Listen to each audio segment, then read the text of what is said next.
مرنے کے بعد مردے کی خبر میں سب سے پہلی حرکت کیا ہوگی؟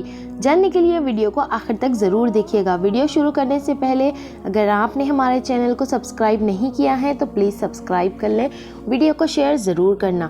اگر آپ نے ہمارے چینل کو لائک اور شیئر بھی نہیں کیا ہے تو پلیز ضرور کریں اور پوری ویڈیو ضرور دیکھیے گا۔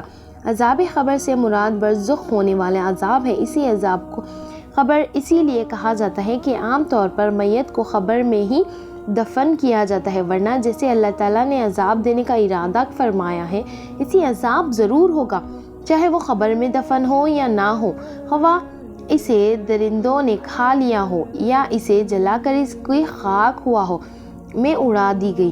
حضرت ام سلمہ رضی اللہ تعالیٰ عنہ اپنے شوہر ابو سلیمہ رضی اللہ تعالیٰ عنہ کی وفات کے واقعے اسی طرح بیان کرتی ہیں کہ وفات کے وقت میرے شوہر کی آنکھیں کھلی تھیں جبکہ جسم حرکت میں نہ تھا اور نہ ہی وہ بول سکتے تھے۔ کسی نے رسول اللہ صلی اللہ علیہ وسلم کو میرے شوہر کی اس حالت کی خبر دی تو آپ صلی اللہ علیہ وسلم ہمارے گھر تشریف لائے۔ جب نبی اکرم میرے شوہر کے پاس آئے تو انہیں دیکھا کہ میرے شوہر کی آنکھیں کھلی ہوئی ہیں تو انہوں نے اپنے ہاتھ مبارک سے آنکھیں بند کرتے ہوئے فرمایا، جب موت کا فرشتہ انسان کے روح قبض کرنے آتا ہے تو مرنے والے کی آنکھوں کی روشنی بھی روح کے ساتھ چلی جاتی ہے۔ جب نبی اکرم صلی اللہ علیہ وسلم کے منہ سے یہ الفاظ نکلے تو گھر والوں نے رونا شروع کر دیا کہ ابو سلیمان کیا ہے؟ ابو سلمہ رضی اللہ تعالیٰ عنہ اب اس دنیا میں نہیں رہے۔ آپ صلی اللہ علیہ وسلم نے فرمایا کہ مرنے والے کو ہمیشہ اچھے الفاظ میں یاد کیا کرو، کیونکہ اس وقت فرشتے آس پاس ہوتے ہیں، میت کے ارد گرد بیٹھے ہوئے لوگ جو باتیں کرتے ہیں فرشتے ان کی باتوں پر آمین کہتے ہیں۔ پھر نبی اکرم صلی اللہ علیہ وسلم نے اللہ تعالیٰ سے دعا کی کہ اے اللہ ابو سلمہ کو قبر کے عذاب سے محفوظ فرما اور اس کو اپنے خاص بندوں میں شامل کر لے جن میں تیرا خاص کرم ہے، ان کی قبر پر اپنی رحمتیں فرمانا اور قبر کو نور سے مالا مال کر دینا۔ نبی اکرم صلی اللہ علیہ وسلم کی اس دعا سے ثابت ہوتا ہے کہ جب مسلمان وصال کر جاتا ہے تو اللہ تعالیٰ مسلمان کی قبر میں نور اور رحمتیں عطا کرتا ہے، جبکہ غیر مسلم مرتا ہے تو اللہ تعالیٰ اس کی قبر میں کو تنگ اور عذاب سے بھر دیتا ہے۔ اس دنیا سے پردہ کرنے کے بعد انسان کے لیے سب سے خطرناک پہلی منزل قبر ہے۔ اگر انسان اپنی پہلی منزل یعنی قبر کے عذاب سے بچ جائے تو اس کے لیے باقی سب منزلیں پار کرنا کوئی مشکل نہیں رہ جاتا۔ اسی لیے نبی اکرم صلی اللہ علیہ وسلم نے فرمایا کہ انسان کو مرنے کے بعد بہت سی منزلیں طے کرنی پڑتی ہے، جن میں سے سب سے پہلے قبر کا عذاب ہوتا ہے۔ اگر انسان قبر کی سختی سے بچ جائے تو دوسری منزلیں اس کے لیے آسان ہو جاتی ہیں۔ تو ایک دفعہ نبی کریم صلی اللہ علیہ وسلم قبرستان سے گزر رہے تھے۔ رسول اکرم صلی اللہ علیہ وسلم نے قبر کے عذاب بیان کرتے ہوئے فرمایا کہ مجھے اگر اس بات کا ڈر نہ ہوتا کہ میت کو قبر میں دفنانا چھوڑ دو گے تو میں اپنے رب کے کریم سے دعا فرماتا کہ وہ تم لوگوں کو بھی قبر کے عذاب سے آگاہ کر دیتا، بالکل اسی طرح جس طرح میں دیکھ رہا تھا اور سن رہا تھا۔ آپ صلی اللہ علیہ وسلم جب صحابہ کرام کو قبر کے عذاب سے آگاہ کرتے تو سب کے رونگٹے کھڑے ہو جاتے۔ حضرت محمد مصطفیٰ صلی اللہ علیہ وسلم کا فرمان ہے کہ مرنے کے بعد قبر انسان کی پہلی سیڑھی ہے۔ جس بندے کے یہ منزل آسان ہوگی تو باقی سب منزلیں اس کے لیے آسان کر دی جاتی ہے۔ جس نے اس منزل سے آسانی حاصل نہ کی ہو تو اس کے لیے دوسری منزلیں عبور کرنا بہت ہی مشکل ہو جاتا ہے۔ نبی کریم صلی اللہ علیہ وسلم نے فرمایا، میں نے آج تک قبر سے سخت ترین منظر کبھی نہیں دیکھا۔ نبی اکرم کا فرمان مبارک ہے کہ میت کو جب قبر میں داخل کر کے گھر کی طرف لوٹتے ہیں تو میت لوگوں کے چلنے کی آواز کو اچھی طرح سن رہی ہوتی ہے۔ اگر مرنے والا سچا مسلمان ہے تو نماز اس کی سر کی طرف، روزہ اس کی دائیں طرف، زکوٰۃ اس کی بائیں طرف اور دوسرے جتنے بھی اس کی نیک اعمال ہوتے ہیں وہ اس کے پاؤں کی طرف سے آ جاتے ہیں۔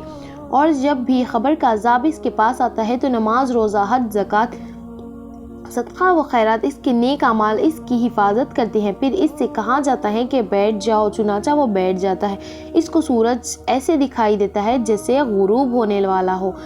پھر اس سے کہا جاتا ہے کہ تم اس شخص کے بارے میں جو تم میں معبود ہوا تھا کیا کہتے ہو، اس کے متعلق کیا گواہی دیتے ہو؟ وہ کہتا ہے مجھے ذرا نماز پڑھ لینے دو۔ اسے کہا جاتا ہے کہ تم عنقریب یہ کام کر لو گے۔ پہلے اس سوال کا جواب دو کہ تم اس شخص کے بارے میں تو جو تم میں معبود ہوا تھا کیا کہتے ہو اور کیا گواہی دیتے ہو؟ وہ گواہی دے گا کہ رسول اللہ صلی اللہ علیہ وسلم اللہ تعالیٰ کے آخری نبی ہیں جو اللہ تعالیٰ کے دین کو لے کر تشریف لائیں۔ پھر اس سے بولا جائے گا اس یقین کے ساتھ تم حیات رہے اور اس پر تم کو دنیا سے اٹھا لیا گیا اور اس کے ساتھ تم کو دوبارہ زندہ کیا گیا۔ ان سب باتوں کے بعد اس کے لیے جنت کا دروازہ کھولا جاتا ہے اور وہ خبر میں جنت کو دیکھ کر بہت خوش ہو جاتا ہے۔ پھر اس کو جہنم کا دروازہ کھول کر دکھایا جاتا ہے اور کہا جاتا ہے اگر تیرے اعمال اچھے نہ ہوتے تو تم کو جہنم کے گہرے حصے میں ڈال دیا جانا تھا۔